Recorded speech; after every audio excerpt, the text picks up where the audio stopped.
Le 2035, Madame Goulet.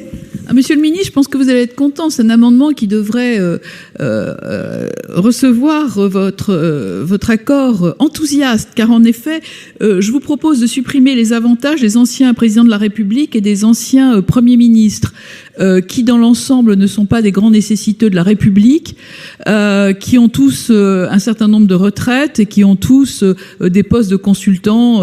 En tous les cas, j'ai vérifié, franchement, personne n'est au resto du cœur. Donc, je vous propose donc une diminution des crédits de 2,8 millions. Merci. Amendement 2018, Monsieur Canvet.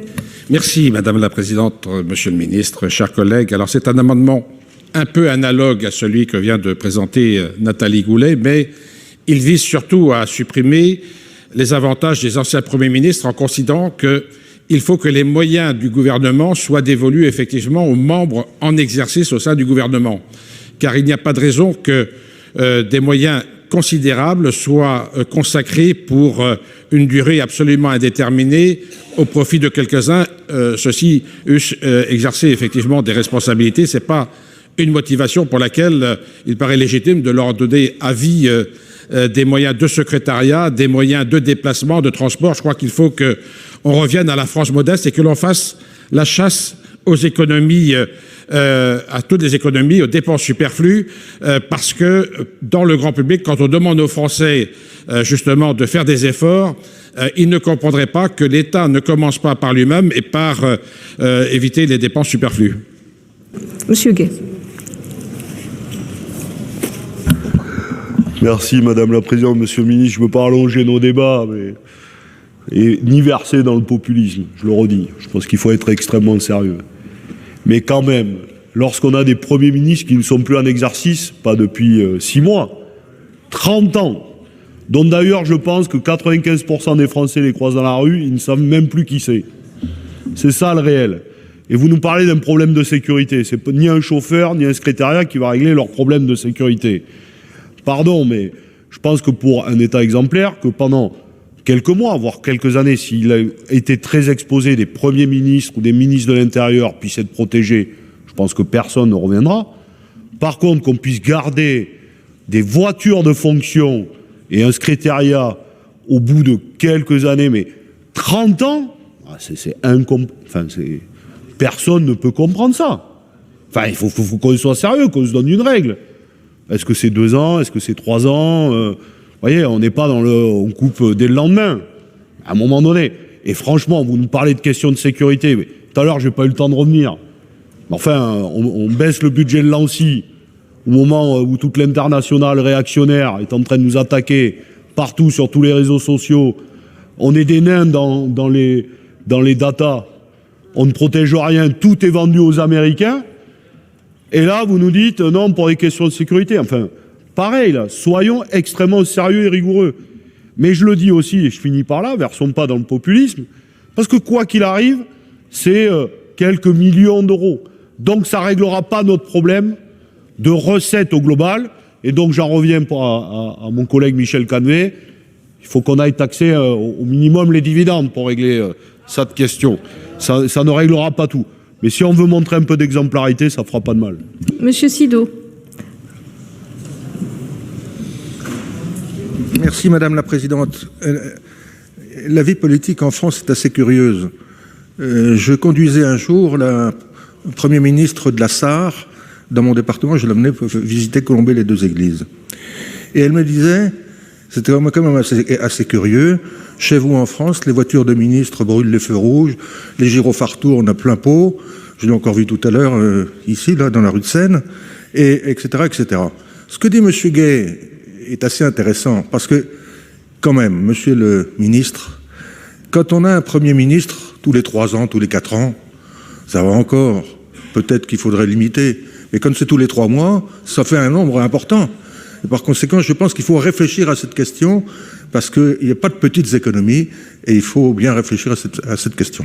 Oui, Madame la Présidente, Monsieur le Ministre, mes chers collègues, je vais aller plutôt à l'encontre de ce qui vient d'être dit, parce que si on n'écoute pas, c'est pas qu'on s'en doute, c'est qu'il faut écouter quand même nos concitoyens. Sinon, on s'en éloigne beaucoup. Et honnêtement, non, les citoyens ne veulent pas supprimer le Sénat. Pas du tout. Il y a quelques personnes qui veulent supprimer le Sénat, mais on entend de moins en moins. Mais par contre, en termes d'exemplarité, c'est pas une mesure qui va permettre de faire énormément d'économies, on le sait bien tous. Simplement, c'est un signal, c'est quelque chose qui montre une exemplarité, un symbole. Et ces symboles-là, il faut aussi qu'on soit capable de les regarder. Alors, moi, je vais dans le sens de ce qu'a dit notre collègue Gay.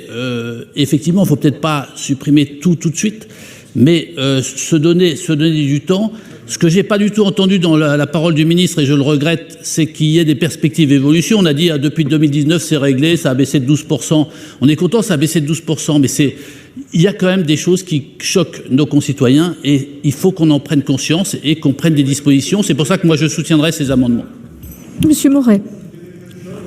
Oui, merci Madame la Présidente. Je remercie Annick Billon d'avoir présenté l'amendement que j'ai déposé. J'étais à l'extérieur, mais j'ai pu suivre en arrivant sur les écrans ce qui s'est dit.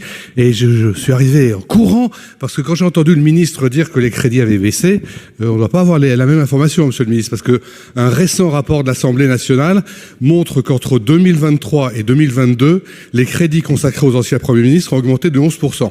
Et à l'époque, on n'avait que 13 anciens premiers ministres. Et comme il y a une inflation sur les anciens premiers ministres, on en a 16. Et au rythme de 4 de plus par an, vous voyez, ça va ne faire que croître. Donc c'est pour ça que mon amendement est encore une fois un amendement vraiment centriste, très modéré. Je propose pas de faire table rase de tout, mais de diminuer déjà de moitié les crédits. Je pense, ça a été dit par un certain nombre de collègues, que ça devrait être une mesure de bon sens à laquelle tout le monde doit pouvoir se rallier. Mais je donne la parole à Monsieur Chassaing. Monsieur le ministre, mes chers collègues, moi je suis d'accord avec ce que vient de dire mon collègue Moret. Je pense effectivement qu'il faut que tout soit mis en place pour la sécurité. Alors ça c'est à chiffrer, mais je pense qu'on peut peut-être faire aussi là quelques économies parce qu'on va demander de toute façon dans l'avenir faire des économies aux Français. Monsieur Canvet, allez-y. Merci Madame la Présidente, Monsieur le Ministre, chers collègues. Je voulais simplement réagir très rapidement au propos du ministre qui se satisfait que les crédits aient baissé de 12%. Non, nous on ne peut pas se satisfaire de cela. Il faut que la République soit exemplaire.